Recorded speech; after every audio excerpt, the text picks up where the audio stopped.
Assalamualaikum warahmatullahi wabarakatuh. Saudaraku yang dirahmati Allah Subhanahu wa ta'ala, di dalam Al-Quran ada 3 ayat yang bergandengan. Yang pertama itu adalah ati'ullah wa ati'ur rasul, taat kepada Allah juga kepada Rasul. Artinya apa? Orang yang taat kepada Allah, durhaka kepada Rasul, taatnya kepada Allah ditolak. Orang yang taat kepada Rasul, tidak taat kepada Allah, juga ditolak. Kemudian yang kedua, aqimus sholah wa atuz zakah. Dirikan sholat, tunaikan zakat. Ketika ada manusia yang terus membayarkan zakat, tapi tak pernah sholat, maka zakatnya itu dipertanyakan. Ada orang yang sholat tapi tak pernah bayar zakat, maka itu juga dipermasalahkan. Yang ketiga, di dalam surat Luqman, anishkurli wali walidaika. Bersyukurlah terhadap nikmatku, kata Allah, wali walidaika, dan hormat baktilah kepada kedua orang tua. Nah, pada ayat yang ketiga ini ingin kita sampaikan bahwa syukur kita kepada Allah, nikmat yang banyak yang diberikan Allah kita syukuri. Honda yang bagus, baik itu model apapun, meskipun dia Supra X, Shogun, CBR dan lain sebagainya, kita bawa ke masjid, kita bawa dia ke masjid, ke pengajian dan lain sebagainya. Itu tanda syukur kita kepada Allah, karena kita tahu nanti akan dimintai bertanggung jawab di hadapan Allah tentang sepeda motor yang kita miliki itu. Meskipun sedemikian itu syukur kita kepada Allah, tapi kalau kita durhaka kepada orang tua kita, syukur kita itu ditolak oleh Allah Subhanahu wa ta'ala. Kenapa?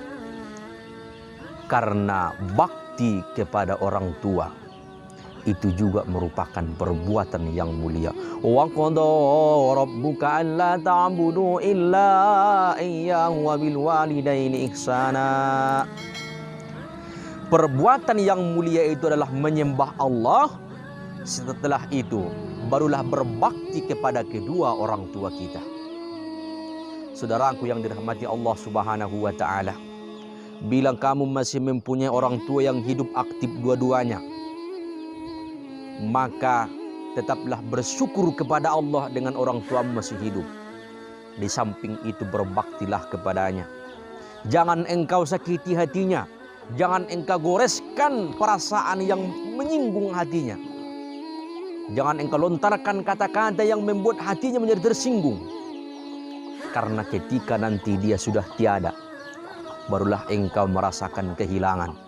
Barulah engkau merasakan mencari di mana tempat dia duduk, mencari di mana baju yang sering ia pakai. Engkau akan merasa kecium bau parfumnya. Maka manfaatkanlah waktu selama orang tua itu masih ada. Bagi saudaraku yang sudah tidak mempunyai orang tua lagi, maka doakanlah dia, tetaplah berbakti kepadanya dengan mengirimkan bacaan-bacaan, kalimat-kalimat thayyibah, kalimat-kalimat yang ada dalam Al-Quran. Hadiahkan kepadanya. Insya Allah dia akan bahagia di alam sana, dan engkau tergolong menjadi orang-orang yang berbakti kepada orang tua. Maka intinya adalah, meskipun kita ini menjadi orang yang syukur kepada Allah, tapi jangan lupa berbakti kepada orang tua. Kalau durhaka kita kepada orang tua, maka syukur kita kepada Allah akan ditolak. Begitu juga sebaliknya, bakti kita kepada orang tua penuh. Baju kita belikan, makanan kita belikan, kita umrohkan, kita hajikan, tetapi kita tidak syukur dengan nikmat Allah, maka bakti itu tidak ada manfaatnya. Saudaraku yang dirahmati Allah, semoga kita semua yang hadir di majelis ini dan saudara kita dimanapun berada menjadi orang-orang yang bersyukur kepada Allah dan berbakti kepada kedua orang tuanya. Demikianlah kajian kita pada kesempatan ini. Wassalamualaikum warahmatullahi wabarakatuh.